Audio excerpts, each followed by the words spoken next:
out for too. Further north, across Northern Ireland and many parts of Scotland, outbreaks of rain already pushing their way through as we go through tomorrow morning. None of it looks particularly heavy at this point, but the rain is going to become a bit more persistent, a bit heavier as we go through the day. So we could see some spray on the roads and other travel disruption is possible. As well as the rain coming through, the winds will be strengthening as we go through the day. Risk of gales around coastal parts and towards the northwest. All the time towards the southeast, staying drier and some glimmers of sunshine as well. Temperatures above average for the time of year, most places getting into double figures, so feeling pretty mild. That rain eventually pushes through overnight into Wednesday, and then Wednesday we have a bit of a cloudy, at times damp story across much of England and Wales. A bit brighter for Scotland and Northern Ireland, but plenty of blustery showers pushing their way through. Some further wet weather to come at times as we go through Thursday and Friday, but also some sunshine. Notice, however, our temperatures are going to markedly drop. I'll see you again soon. Bye-bye.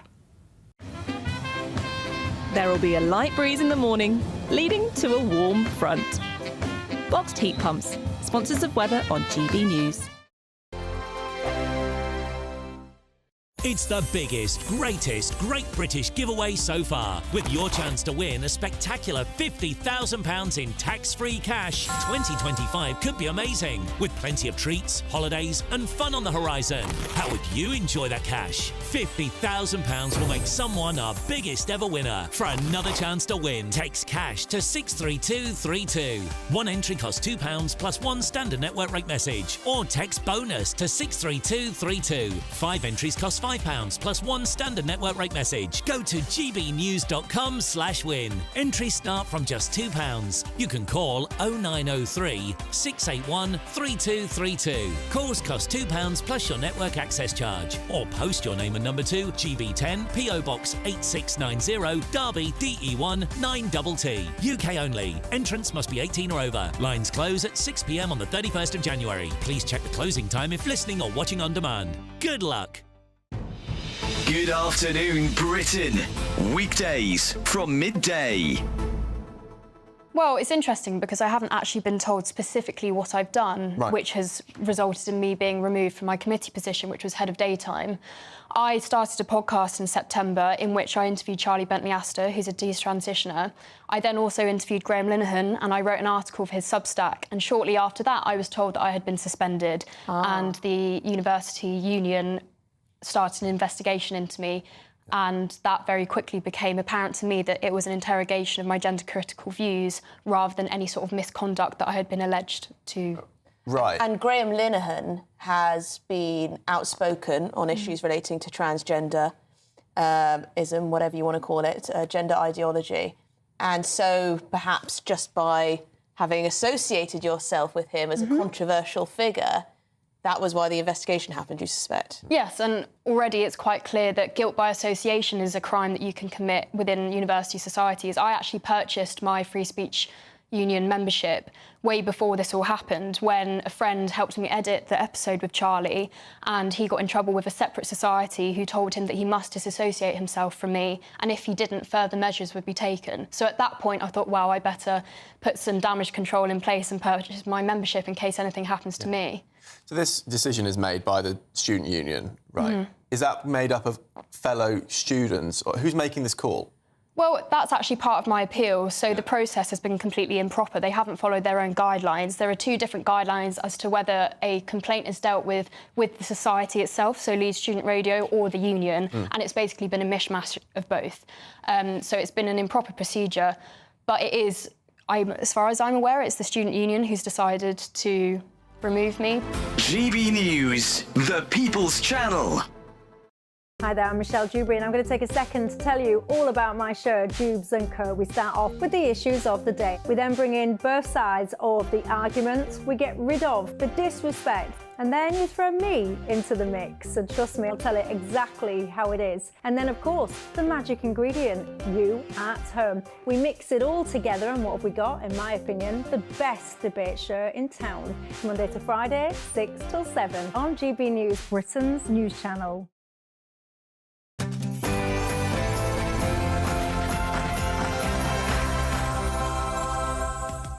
Hello, it's 11 o'clock, which means it's time for tomorrow's newspapers tonight. Join us over the next hour to find out why this is not a serious offence, what exactly is offensive about this, and why we all have embarrassing relatives, and not just at Christmas.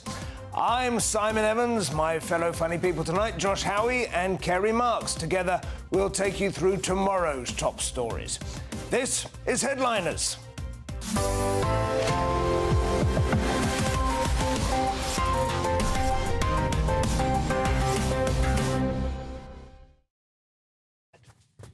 But before tomorrow's news, let's go to tonight's headlines one more time with Sophia Wensler.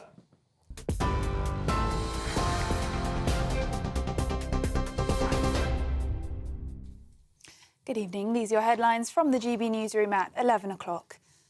The Prime Minister is set to visit British troops serving on Russia's border as he says Ukraine will require more money and more capability. Sir Keir Starmer was speaking at the Joint Expeditionary Force Conference in Estonia, where he met leaders of other Baltic states.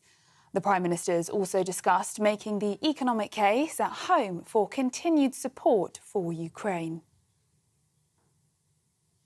The alleged Chinese spy linked to Prince Andrew has said he did nothing wrong or unlawful after he was named publicly for the first time.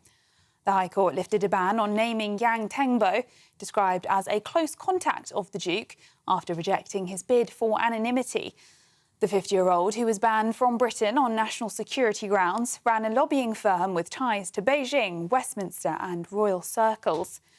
Yang reportedly attended the Duke's birthday party in 2020 and helped organise a UK-China business summit. Pressure to reveal his identity mounted after Reform UK's Nigel Farage vowed to name him in Parliament. Meanwhile, the Duke of York will not join the royal family for Christmas at Sandringham, according to sources. It's understood both Prince Andrew and his ex-wife, the Duchess of York, have decided to avoid the annual family gathering amid the ongoing scandal over the Duke's close links to the alleged Chinese spy. In other news, police in the US say at least 3 people are dead and 6 are injured after a shooting at a school in Wisconsin. The shooting occurred at Abundant Life Christian School in the state capital of Madison. A teenage student and a teacher died, and 2 students have life-threatening injuries. Meanwhile, another teenage student was identified as the suspected attacker. Residents have been asked to avoid the area and road closures remain in place. Killer nurse Lucy Letby's legal team has said they'll be asking the Court of Appeal to immediately review all of her convictions because an expert witness has now changed his mind on the cause of death of 3 babies. Her new lawyer, Mark MacDonald, said Dr. Dewey Evans had told the jury Letby had injected air down a nasal gastric tube, leading to the death of the 3 babies. But he said Dr. Evans has now changed his mind. Letby is serving 15 whole-life terms in prison for the murder of 7 babies and the attempted murder of 7 others while working at the Countess of Chester Hospital in 2015 and 2016. Those are the latest GB News headlines. Now it's time for Headliners. For the very latest GB News direct to your smartphone, sign up to News Alerts by scanning the QR code or go to gbnews.com/alerts.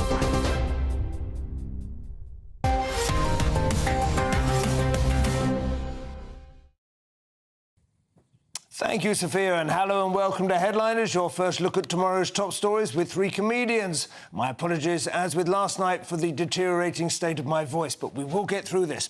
Before we dive in, let's have a quick look at what Josh and Kerry will have to work with on Tuesday's front pages. Telegraph, spy suspect was Duke's money man. The Mail, why Starmer's still sucking up to the Chinese. That's more of a tongue twister than I thought it would be. Guardian, alleged Chinese spy linked to Prince Andrew now. The UK toughens up surveillance on China suspects as Palace banishes Andrew again. They've really lost the knack of the punchy headline at the Eye. Metro, the name is Yang, Tengbo Yang. That's more like it. Star, Scrooge alive and well in Fulham. So those are the headlines, those are the front pages. Josh, will kick off with the Mail, and they have the major story that seems to be preoccupying Fleet Street as a whole.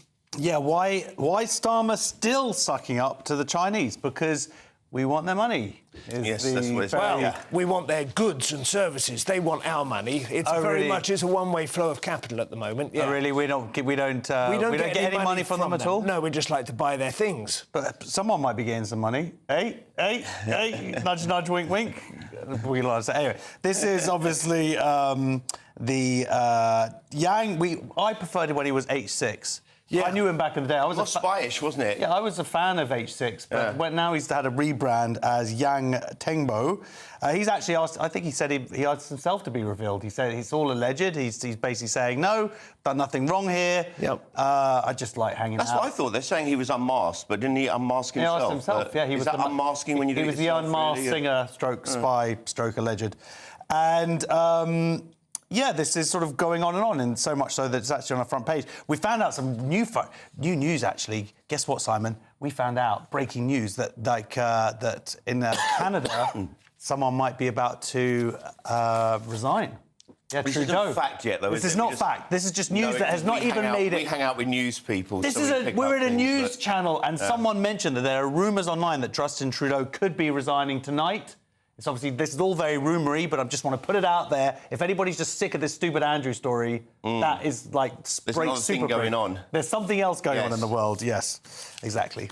So that isn't on the front page or anything to do with this It's not written anywhere. It's not written, it's just in the ether. I've got a throat that's going as well, by the way. I'm joining you. So can we have a look at this story then? Is there any new information other than the name of the man? There's not a lot of information. He's a York University student. That sounds fairly we've been tame, told he was doesn't a it? spy, but we're not really sure what spying he actually did. No one's saying what he's accused of other than he's a spy. He had a pen that did multiple things. Did he really? That shot darts. He had a dart. He had a belt. I mean, we raised this last night. As far as we can understand, he started cozying up to Andrew after Andrew had already been essentially ostracised from polite society, from royal engagements, from his access to business. It's not thought that Andrew has any useful information for a spy, but he does have contacts that would be useful for a spy. You know, he's a way in. What a sad way in, Epstein, really. for instance. So what's going on is useful one. Andrew's been hanging out with this dodgy Chinese guy, so he doesn't get to go to the family Christmas party now as a punishment and hang out with the king, who's been hanging out with a dodgy leader of Qatar. So I don't know whether he should go to the party. And also now he's been poor old Prince Andrew in the front there. You can see he's been forced to wear black polo necks.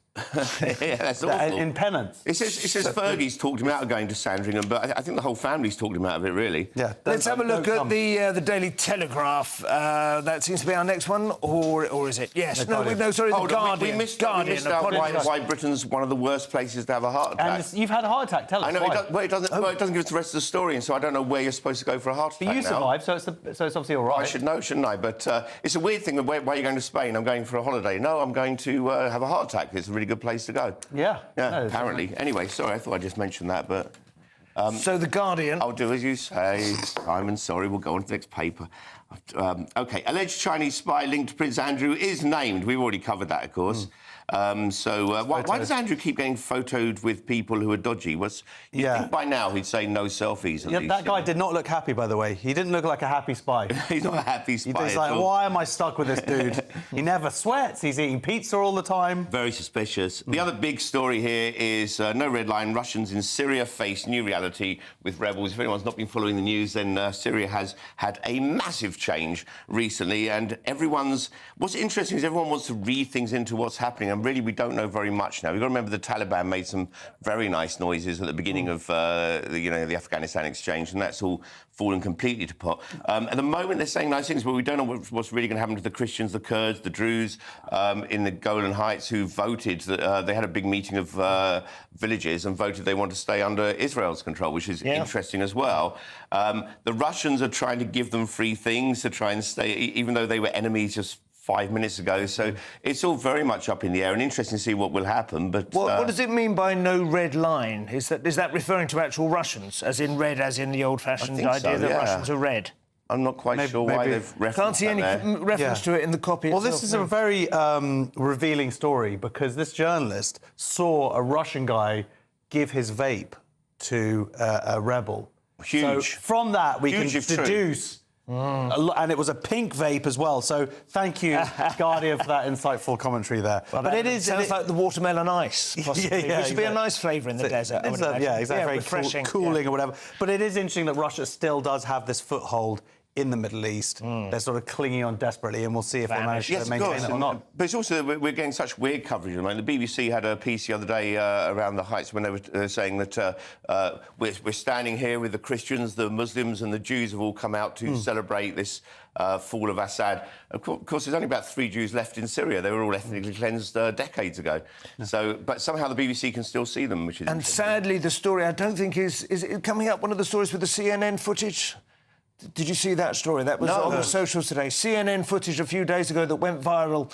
One of their one of their most glamorous sort of reporters. Absolutely, yeah. The man that they sprung from jail was in fact a torturer. Yeah, exactly. Yes. One of Bashar al-Assad's... Yes, the whole video looked dodgy from the word go, didn't it? It like beautifully manicured nails. Yeah. We're just walking... manicured nails, you're right, yeah. Walking through the dungeons. Oh, look, someone's not seen this man in the corner. Lovely little squeezy wrist moment, though. It's very... Oh, bless him. Oh, he's coming... It reminded me a little bit of the Wicked pressers. Yes. The way they were together. He just wanted an excuse to hold her hand, which throughout the interview. Perfectly reasonable. Yeah. Anyway, let's have a look at the Telegraph. Again, the main story is the Duke, but there's a story about Lucy Letby having a fresh appeal. Yes, the chief witness is now saying that he thinks that 3 of the babies didn't die in his previous testimony. This is all obviously all gruesome stuff. Slightly different causes of death, I mean, is the point. They yes, all died, it could be, yeah. Of course, but the idea is that they have... that he had a degree of certainty about the cause of death, which he's now rowing back on. which supposedly they've never seen anyone do before,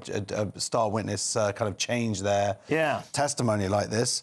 Of course, that doesn't account for the other babies who... Well, the whole thing is... the whole case is built on circumstantial evidence, essentially. Just the odds of that many babies dying, as I understand it. So that if you start to think, well, maybe it happened in different ways at different times... Well, also wasn't there stuff about her, stuff she'd written or said... There was also arguments that she'd been told to keep a diary and write her feelings down, which might have been her expressing her feelings. There is some doubts over all this. At the same time, there's a huge coincidence, and there was a lot of evidence that some doctors were suspicious and thought she was a risk before all this happened. So she's being championed by Peter Hitchens, which is a bit of a double-edged sword, I would think, because Peter Hitchens does usually turn out to be right, but often 30 or 40 years after his initial, that's which is nice for her not in 30, perfect 40 years, isn't it? He'll have to speed it up. There is actually one interesting detail. There's another story I want to get to, but there is an interesting detail about Pitch Palace.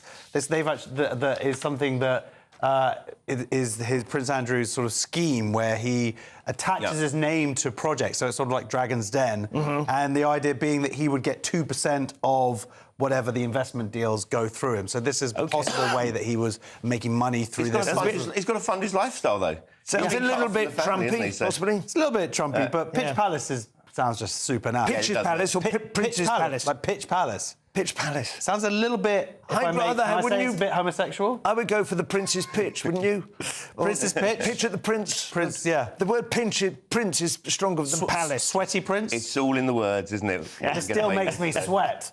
But there's an interesting story there's actually 2 interesting stories here. First of all, the knowledge, which is the famous test that the cabbies take in London, saves you from dementia. There's this evidence that having a larger hippocampus from memory, which is also ambulance drivers as well for learning different. But we don't know whether this is cause and effect, cause or effect. No, we do. We don't know whether people with larger hippocampus are more likely to become cabbies because they've got good memories in the first place. No, it swells over the course of the building of the knowledge. It's known to swell. Is it? It's been shown? Yes. OK, That's what evidence means, Gary. Are you saying sat-nav is killing us? Probably, yeah. Yes, it could be another thing. Wow. Well, it correlates, doesn't it? And there's one final story, which is kind of a big deal. Kemi, I'm attracted to flat rats. Really? I'm attracted to flat rate of tax, says Badenoch. Now, I feel that's a little bit revealing of her personal life. Yes, I don't know if that's some sort of like husband kind of a little bit of role play here. There might be someone else coming involved in saying I'm I'm a 40% tax, and I'm just across the board 20% sexy time. But yeah, this is an idea that's been proposed in the past. I think George Osborne was the last person to do it who could have brought it in. And this is not something you were talking about last night, where the idea being if people get taxed too much, it actually leads to less income, whereas if there's a flat rate, it means that obviously people at the lower end of the scale are going to be paying more tax, but then the people at the higher end of the scale are paying considerably less. Will they then spend that money on us, poor people? Right. I don't know. Or are they just at least motivated to work harder? That's it. And part of the idea is that it reduces the tax code, which is currently about 4'6" of high as a book, and it just makes life a lot easier and simpler, and you can just simply, concentrate on trying to increase your income, your value to society, and its likelihood of rewarding you for that value, rather than trying to play games with accountants and so on. Sure, but it's a nice little gift, isn't it? That tax allowance bit. It's a nice little. Oh, you get an allowance before it starts. I think the point is the flat rate. You still get the allowance? Well, listen, the flat rate is not a technical term. It's a sort of tendency, isn't it? It's to flatten it. You guys are making me horny. But I think it's very unlikely that you'd move there in a single swoop. I think you probably just start narrowing the gaps of the bands, firstly, bit by bit. As she says, Well, that's what she's saying, isn't it? She's saying there'd be a lot of changes before we could get to that. She's actually at the... this is for a farmers' meeting at the London Palladium on the scene of a Robin Hood pantomime. Well, we've all done gigs like that. No, it's not. We've all done gigs like that, haven't we, in front of a pantomime set? Especially this time of year. The thing I thought she said, which was more interesting, or at least which certainly chimed with me, is she said what we first have to get away with is the current state of Britain, which is that it's a welfare state with a little bit of productivity on the side. And that's the problem that we have, rather than the rates of tax. Describe my life. Yeah, absolutely. I don't see that getting any better over the next 4 years. So we have just time to very quickly go through the tabloids. The Daily Express: boost defence budget or axe 20,000 troops. Yeah, or we're going to have to scratch some aircraft carriers. This is the usual defence spending review saying, just give us more money, or we're going to have to just get rid of soldiers. The thing is, we've already kind of depleted anyway, so what's another 20,000? Yes. And we can easily axe soldiers because they haven't got the equipment to stop themselves being axed, or the fighting ability. Or just give them axes. I think it's really, with what Trump's doing is leaving us in a position now where we realise we have to start looking at our defences again now, and we probably should. Well, we've been ignoring it and saying we've got a big brother for a long time, and we're holding. Yeah, but we are actually among the very highest contributors to NATO as a percentage of GDP. Is only Poland and the USA, in fact, of course, who are way ahead of us. I mean, so if you think ours are bad, you should have a look on the continent. It's often the case, isn't it? Go there, come back and appreciate it. The Sun have a picture of Prince Andrew attached to a turkey. We've probably covered that one. And the Daily Star, very quickly, before we go to the break: Scrooge alive and well and living in Fulham. They've managed to find some bloke somewhere in Fulham who's charging his family for Christmas dinner, and he's doing it on one of those pay machines, yeah. 75 quid. 75 that's a bargain. Yeah. He must have got paid enough for being on the front page of the Star to be able to deliver that goods for free now, I suppose. Yes. That's the irony. But also, what happened? Did they contact the Daily Star with one of our family of behaving like this? That's even stranger than the guy doing it. The Star Stringers know no depth. Yes. That's the front pages looked at. Up next, why milkshaking is not as serious as eggs, why the flat tax, that's gone, how to avoid IHT traps set by Reaper Reeves. That's all coming up. See you after the break.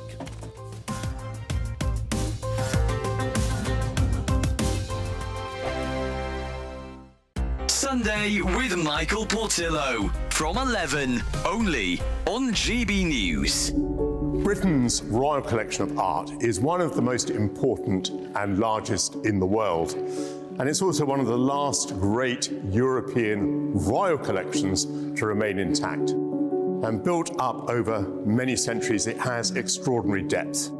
And curators have delved into its riches to produce an exhibition of Italian drawings between 1450 and 1600. There are household names here: Michelangelo, Leonardo da Vinci. Some of the drawings are complete works in themselves. Some are studies for images that would appear in much larger pieces, and some are anatomical studies which enabled these artists to draw the human form in all its perfection.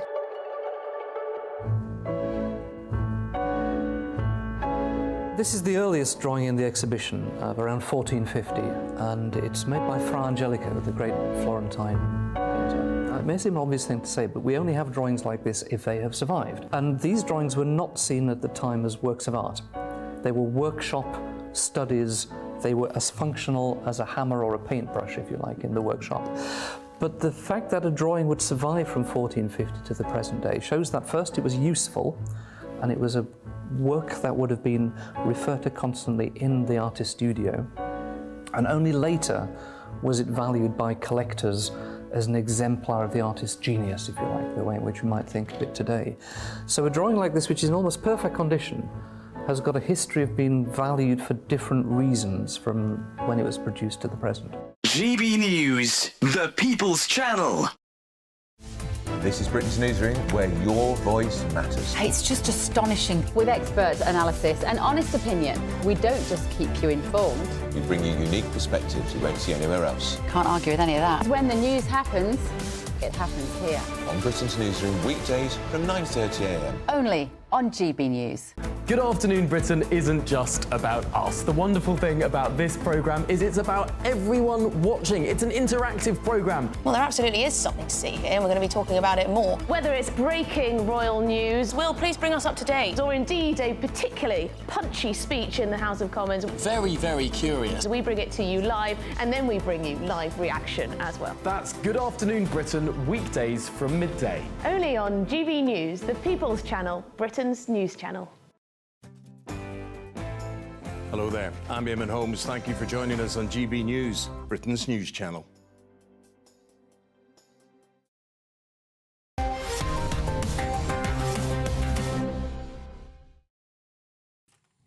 And welcome back to Headliners. I'm Simon Evans, joined by Josh Howie and Kerry Marks tonight. So the Daily Express to kick us off inside, Josh, and the milkshaking of one of the channel's preeminent representatives has received a predictably risible sentence. Yeah, Nigel Farage's brutal response as milkshake attacker avoids jail. And his brutal response was to say that we now live in a country where you can assault a member of parliament and not go to prison. Wow, that's brutal. It's not that That's really brutal. brutal. So it's more like a fact, more like he's stating More like a fact. grumble. An opinion. Yeah. Brutal. Now, I don't know, because it's from the Express, they're kind of fans of Farage, I think. So I don't know if they wanted to sort of big it up a little bit. Well, it's a headline, but what do you think? Does it represent two-tier justice? Yeah, absolutely. And what's really interesting is if you read the comments from the Judge Ikram, this is what he says, right? In recent months, I've dealt with several cases of unlawful attacks on politicians. This is a dangerous trend. So why did he then basically give a suspended sentence? Let's look at another thing he says.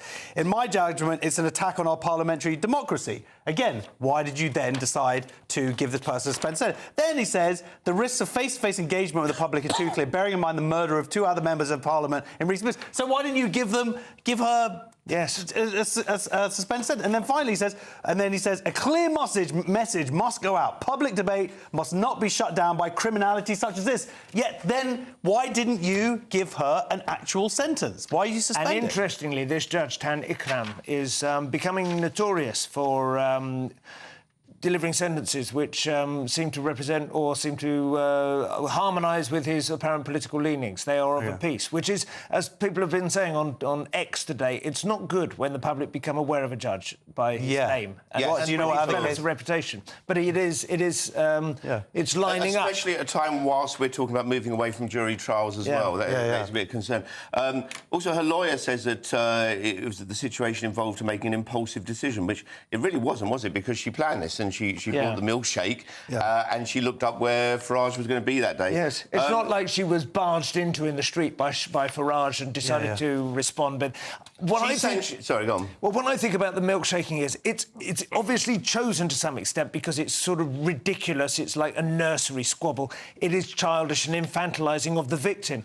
But there's a split second when you don't know what's coming into your face. That's the main That's the terrifying That's moment, the main point, especially as a politician. With all these things, you can look at it as a mild British protest of some kind, which it kind of is. But at the same time, it's got this ominous stuff, and there's a principle to it as well. And encourages other people. And also someone else later threw, I believe, a brick at him or some concrete.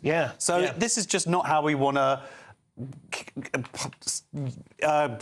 act in a sort of liberal democracy. Yeah, she's saying that she's been horribly treated as a result of it, and I imagine she also won't get a job at McDonald's if she wants one because they don't serve milkshake like that. Well, she had a, maybe still does have an OnlyFans account where I think possibly the milkshaking is. I don't know. It's a connotation. That's the kind of elite level. But also with her OnlyFans, I imagine she'll pay this off fairly easy. What she's got is 15 rehabilitation activity requirement days, 120 hours of unpaid work, £150 compensation, and that's total 450 in costs, which quite an expensive milkshake. That's true. Well, have you been a degree of notoriety. Yeah, right, actually.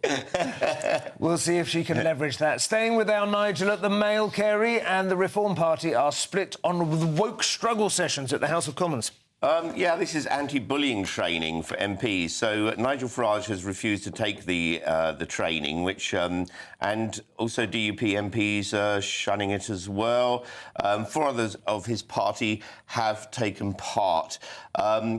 Seems a bit much asking him to do that after having a milkshake. There's been a court case about someone throwing a milkshake after him and then over him, and then they say, "Do you want to go to anti-bullying training?" Yeah.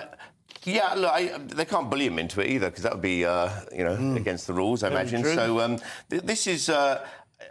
I think it would be actually quite useful to go along to it if you're going to criticise it, to find out what is actually being taught on this, because we don't know what it is. If it's just anti-bullying and also cultural awareness, that's quite normal with companies, to teach how different cultures respond with politeness and so on. Yeah. And that's actually quite interesting subject-wise, but I'm imagining it's not. I'm imagining what it is what we think it is. I'm imagining it's all about feelings, and if you look at someone like this or you say this word, you're going to hurt someone's feelings. Well, maybe not. But it might possibly contain an element of, like, third-party observation of being aware that there's bullying going on in your staff. Sure, recognise that. That could be possibly useful. I think most grown-ups who are capable of getting elected to Parliament know when they're being... Yeah, but you say that, but then those same grown-ups have behaved abysmally in the past. But would they have been stopped by this, is my point. Well, I think that it would make them aware that there is a certain behaviour that they are expected to and will be observed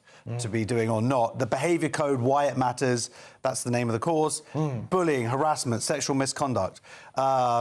And also feeling confident into taking an action and tackling it. It seems like Kerry says, I actually enjoy doing these courses. Whether I agree with them or not, I always learn something contrary. How many have you done? One, OK. Yeah. And I really enjoyed it. It was an anti-racism course. Was it here? No, it was no. I have done a few courses. I've done the Ofcom one. Yeah. I failed every course, actually. I had a memo saying I don't need to go. Yeah, I'm so good. The only thing I can think of is the speed awareness course. Yes. They're always fun. Yes, but this is like being forced to go on a speed awareness course where you haven't done anything wrong. Yes, yeah. Just in case you were to. Punishment without the crime. So, but yeah, I honestly don't think I know enough about what is in the course to have an opinion on. Well, it'll be interesting to see what Mr. Lowe and Mr. Tice come back and tell Mr. Farage about what their big day was.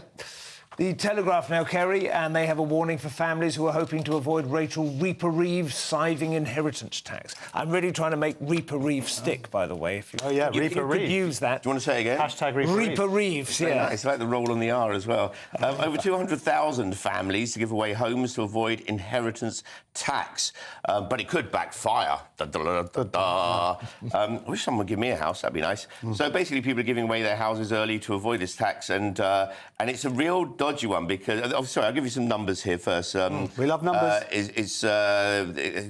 Houses exchanging hands for free is expected to rise by more than 45% to around 220,000 this year, the Land Registry figures. And this is being... the figures have been brought out by an estate agent called Hamptons, they hate this, of course. Yeah. They hate the free housing. It's really upsetting for them. So they're trying to find out what is going on and how much of it is going on. The tricky part is you have to give it away more than 7 years before you die. It's the 7-year rule, which is very tricky because, yes, if you die before that, then you still get taxed on the house. Yeah. So now what you have... This is great news for kids with rich parents who want them to give away the house earlier. It's also great news for parents who are rich and have kids they don't trust. Because then you can give them the house, and then you get like a Tom and Jerry type cartoon. Then they have to keep you alive. You have to keep Jerry alive. Yeah. So as the father, you'd keep walking into the road, and they'd run over and save you, off the edge of a cliff and so on. Absolutely, so you've got to get the timing right. But what they say here is one of the elements that people don't seem to know about is if there's any way that you're still connected to the property, then the MHRC can then come after you. So in this case, there was a grandma who was going around the house and sort of tending to some cabbage patch, and they tried to sort of stick it to them. Say that she's still there. So that even though she'd given away the deed, she was still living there, essentially. Or had a connection, whatever. So that's one thing. If you do have that, that's what they tried to push through. She's so like, if only I'm I going to took have my to cabbage rethink patch the whole with me. thing. So basically, you're going to. So not only do you have to give away your house, but then you have to have everybody to your house for dinner for the next 7 years. Oh, that kind of sucks as well. Sounds like a nightmare. I should call my parents, actually, from this article. I'd rather be poor. Still to come, off with the Saracen's Head. The most valuable primate gets an apology, and how not to butter up the French. This is Headliners, only on GB News.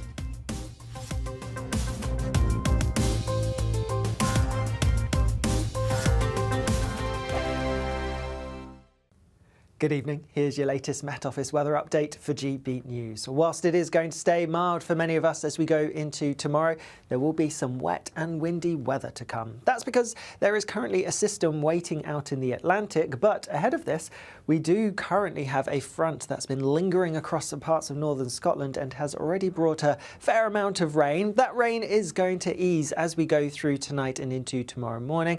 Otherwise, across other parts of the country, largely dry. Quite a bit of cloud coming in from the west, but some clear skies towards eastern parts in particular. And that cloud will do two things. Could bring some hill fog to parts of the south, and also it means our temperatures aren't going to drop. So it is going to be a mild and blustery start to the day for some of us tomorrow. As we go through tomorrow morning, then yes, quite a dry start across many parts of central southern England and Wales. A few spots of rain where the clouds thick enough, and like I said, could be a bit murky. Some hill fog to watch out for too. Further north, across Northern Ireland and many parts of Scotland, outbreaks of rain already pushing their way through as we go through tomorrow morning.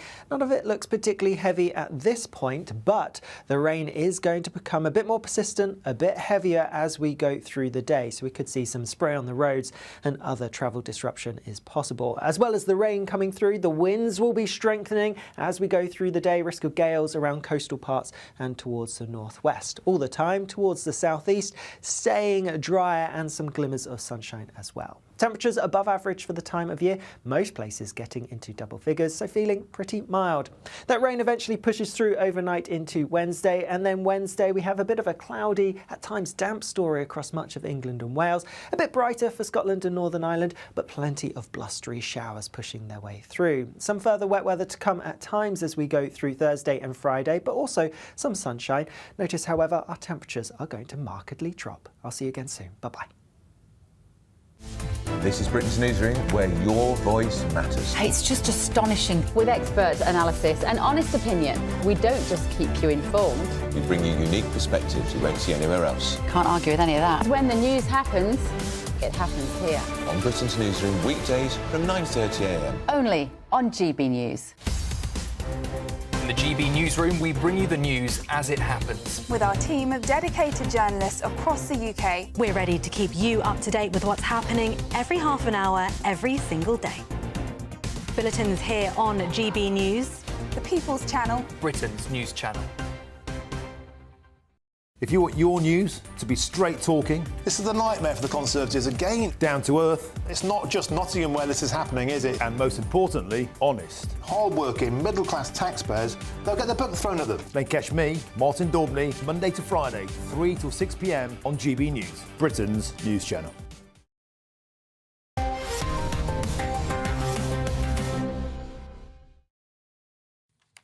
And welcome back to Headliners. A quick reminder of those front pages for late arrivals. The Telegraph, spy suspect was Duke's money man. The Mail, why Starmer still sucking up to the Chinese.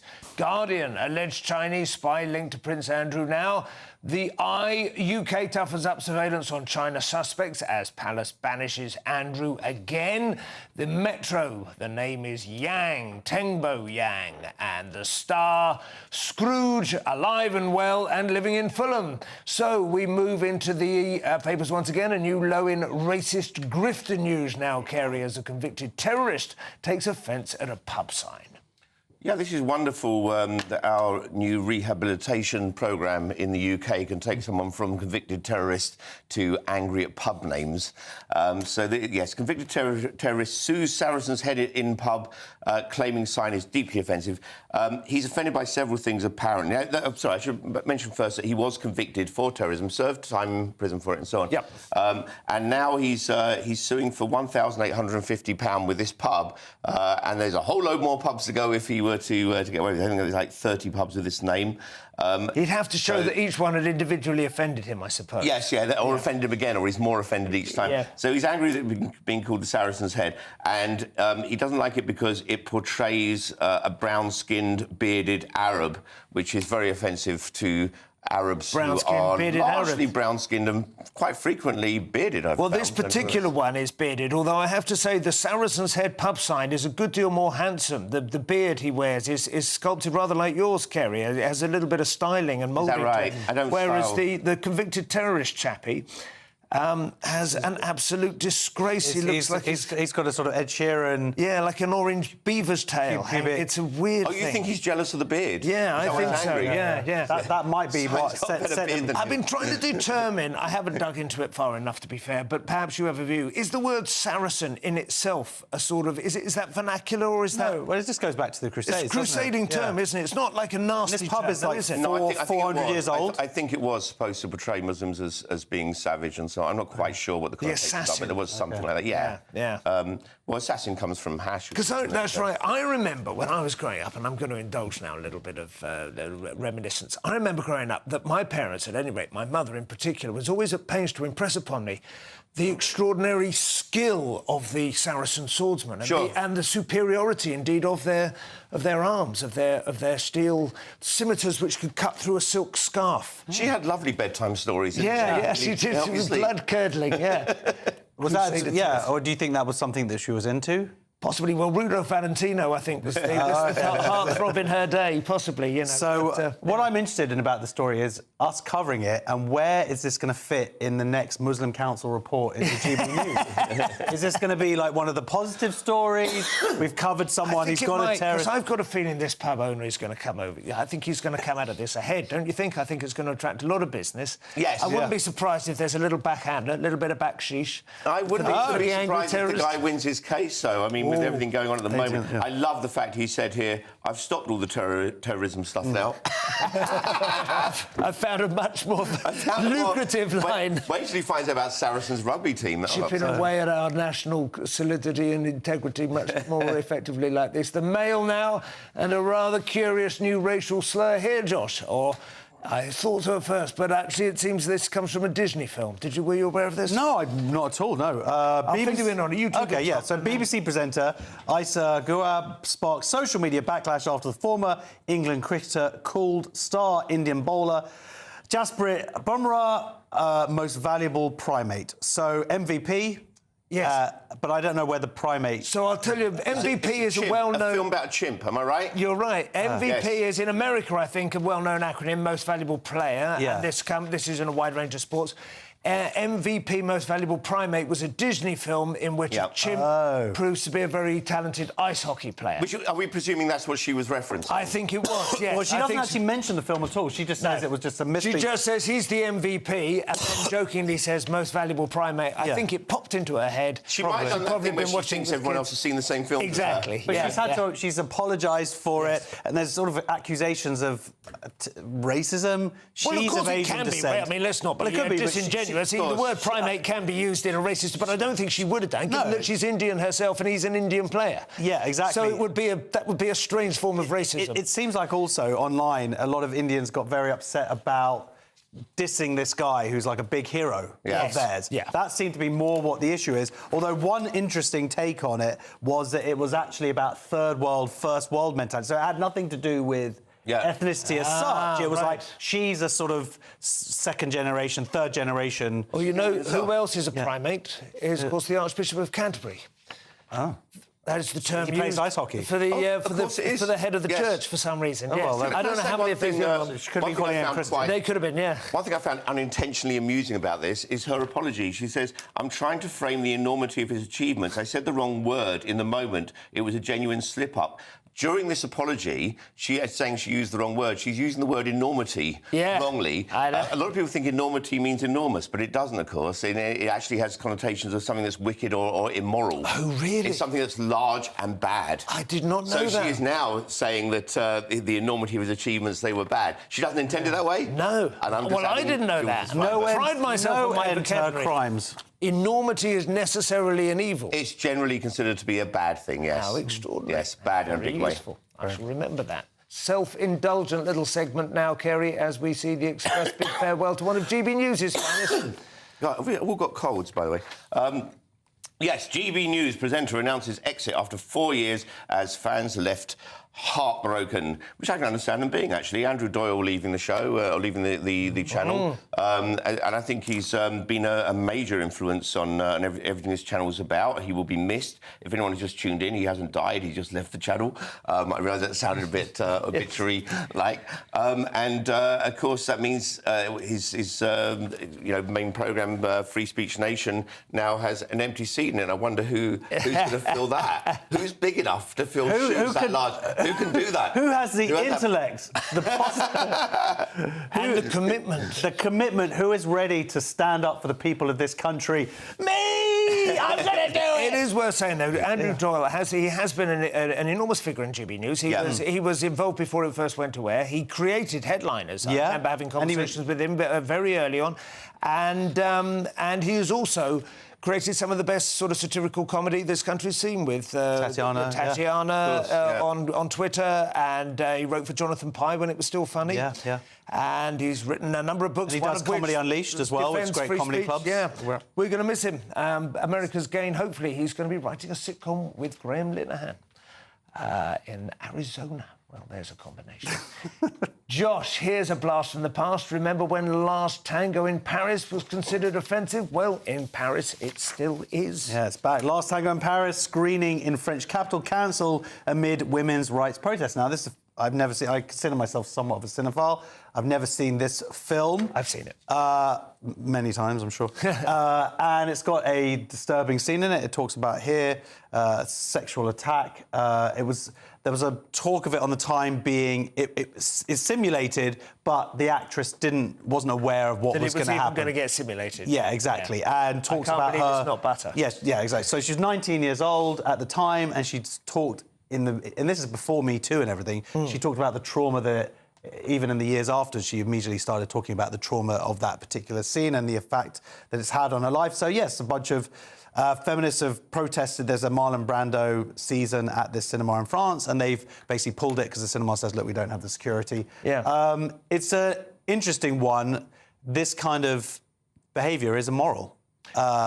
What the director did and Marlon Brando. Yes. They're saying that they had it all planned, but they deliberately didn't let her know. Well, she says it wasn't in the script, and she should have known her rights and refused to do it. They say it was in the script, but it was semi-improvised. But there was quite a lot of improvisation going on in the film anyway. Famously, Brando, by this point, was refusing to learn lines and had them pasted on boards on the ceiling. There are several scenes where you see him looking up at the ceiling and he's actually literally reading his lines. And apparently the introduction... I get the impression that on top of that... I haven't seen the film. You have, so maybe you can tell more, but I get the impression that the director kind of wanted her to be a little uncertain. They wanted her to be shocked and upset. There's different things going on here. At one point, you've got the feminists who understandably are against forcing choices on people, have forced this film to close, which seems like a bit of a contradiction. But at the same time, it would be very wrong now. Now they use intimacy coordinators, I think, for every scene like that. So there's no possible arguments later. All the involved parties, Brando, what's her name, the actress? Judith Schneider, and Bertolucci, they're all dead, long dead. And I do feel in that regard it could be shown with warnings, but... I would also with a warning, and it's a testament to a different time. If you trust your actor or actresses, you should trust them to act and tell them what you're going to do, and then they can act it. They don't have to simulate it. That is true, but the artefact is what it was. Still to come, our Cannibal Island life story. AI cameras that can detect your fifth pint, and why it's a bit early for that Christmas pudding, Jock. We'll see you in a couple of minutes on Headliners.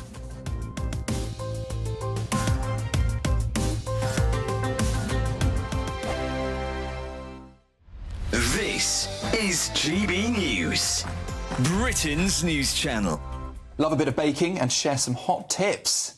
We're delighted to be joined by our baking extraordinaire, Matty Edgell, who won Great British Bake Off last year. Woo! Welcome. Congratulations as well. I'm sure you're sick of being congratulated. And there's that reminder. No, you like all the glory. Yeah. What was it like winning the Great British Bake Off? What's the last year been like for you? Winning I was not expecting to win. At any point until they said my name. You're a very humble nice guy. Surprise. No, I was just really in touch with reality. I wasn't. Was it quite a close race throughout then? Yeah, I considered myself the underdog throughout. I think the first week I turned around after the showstopper and kind of saw how good everyone was, and then looked at mine and thought, how have I got here? And that kind of theme followed through. But then that's surely like an underdog. Yeah, it did. Actually, I'm going to get better throughout this. Yeah, I think it made me kind of like really tune into the feedback that they was giving me and trying to embed that throughout. So that's probably why. Could you feel yourself improving as the series went on? Definitely, and I think also like kind of simultaneously my confidence improved at the same time, and then that like little bit of belief in myself probably helped out as well. What was your strength? Biscuits, cake, bread? I think cake's my strength. Cake. I think cake, typically, if you start baking, that's probably where you start, isn't it? So that was what I knew most. How did you start baking? I've been asked this so many times since... You don't know. I attribute it to my nan. But, yeah, I would say...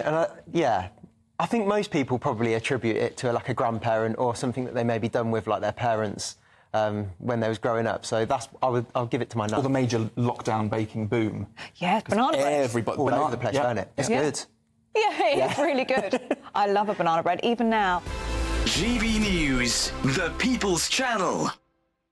We're proud to be GB News, the People's Channel. And as you know, we always love to hear your views. Now, there's a new way of getting in touch with us at gbnews.com/yoursay. By commenting, you can be part of a live conversation and join our GB News community. You can even talk to me, Bev Turner, or any of the members of the GB News family. Weekdays on GB News. Wake up to breakfast every day from 6 a.m. Followed by Britain's newsroom at 9:30. At noon, it's Good Afternoon Britain. Followed by Martin Daubney from 3 p.m. Only on GB News, the People's Channel, Britain's news channel. Nightmare commute? Kick it up a gear with GB News Radio. You can listen online and on DAB+ and on the GB News app. We're also on TuneIn and the Radio Player apps. From the school run to rush hour, get revved up with GB News Radio. We are the People's Channel, Britain's news channel.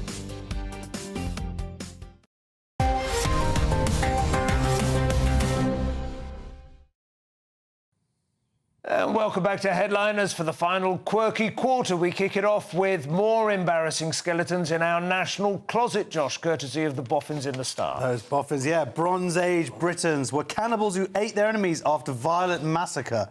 They found some victims, some remains of victims in a Somerset cave in the 1970s. They've got around to examining it now.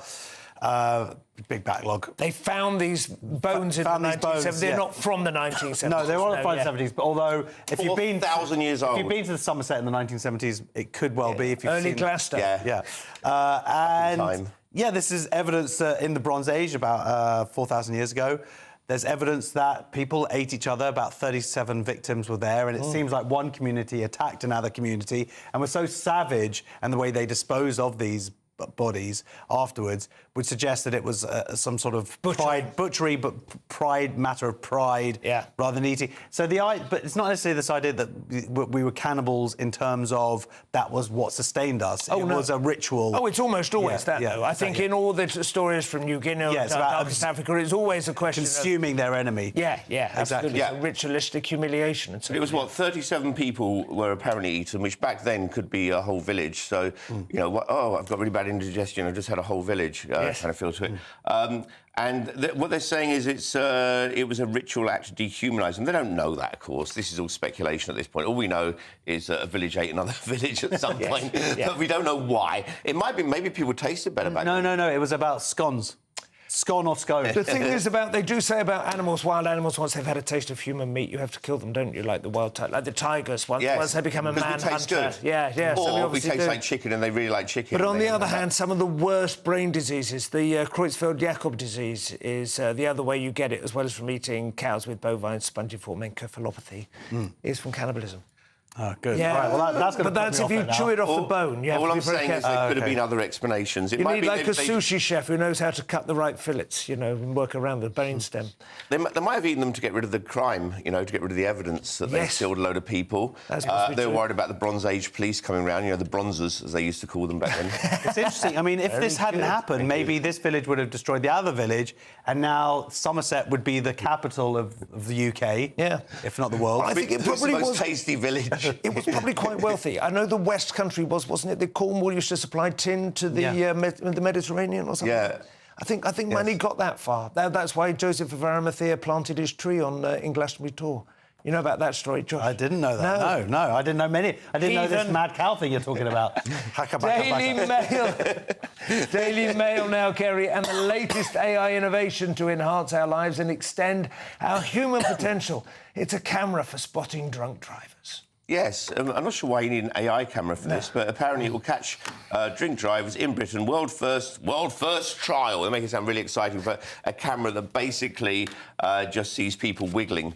If they're driving along and wiggling, this very advanced system will say, could be drunk, and then a cop later on down the road will pull them over and say, you could be drunk. Of course, they might be tired, or they might just be a rubbish driver. And, of course... Or they might even be trying to troll the camera, if you see Oh, it. yeah. Tempting. Meet a hot policeman. There's a fella, I saw a picture the other day of a man who baked cookies to look like his mobile phone so that he could drive with them, and then when he was pulled over, he would go, oh, is it illegal now to eat a cookie? My God. Oh, really? Yeah. I really think he should be arrested. Yeah, I think arrested for that, vexatious definitely. cookies. You can get done for eating, though. I would think you can, yeah. you If can you put one hand on the wheel, that's bad enough, isn't it? Yeah. You know, this rights group saying that this is too much, too intrusive and so on, which I think, in one sense it is. Driving years ago was so much fun. People have got no idea. There were no cameras, there were no bumps in the road. We're not going back. We're not going back. I know we're not, but it's a question of how far it goes. But I don't think this one is particularly intrusive. I think catching, you know... I think idiot what's annoying drivers is calling it artificial intelligence, as you say, when in absolutely. fact it's a camera. Yes. One last story before the final wrap-up. I think we can get up to Scotland now, Kerry, where a generous splash of fresh brandy is enough to limit the hours you can sell a Christmas pudding in. Yes, the Scotland the Brave who are complete pushovers when it comes to rules, which you are, by the way. And this is the alcohol restrictions, and they're stopping the Scottish people buying Christmas puddings before 10 a.m. Because in Scotland you can't have your cake and drink it. Basically, how drunk was the person who made this rule? You know, they have some ridiculous rules now, minimum pricing and all sorts of stuff. It's gone vastly over the top, you know, and none of it's working. But unfortunately, there's a sort of technical issue where Waitrose had loaded the system up so someone couldn't buy a tiramisu, and an old couple got very upset. And they're like, we want to eat tiramisu at 7 in the morning. That's when we were like our tiramisu. They wanted to get out and get their grocery shopping done. Yeah. I like the idea that it's fresh brandy. That's almost exactly what you don't want brandy to be, isn't it? Yeah, fresh. you want to... It's supposed to be vintage, isn't it? The older, the better. Yeah, wrong. They've made a terrible error on a number of fronts. Nevertheless, we wish Scotland a very happy and Merry Christmas. The show is nearly over. Let's take another quick look at Tuesday's front pages. The Telegraph, spy suspect was Duke's money man. The Mail, why Starmer's still sucking up to the Chinese. The Guardian, alleged Chinese spy linked to Prince Andrew now. The Eye, UK toughens up surveillance on China. Suspects as Palace banishes Andrew again. The Metro, the name is Yang Tembo Yang. Can't do Sean Connery with this cold.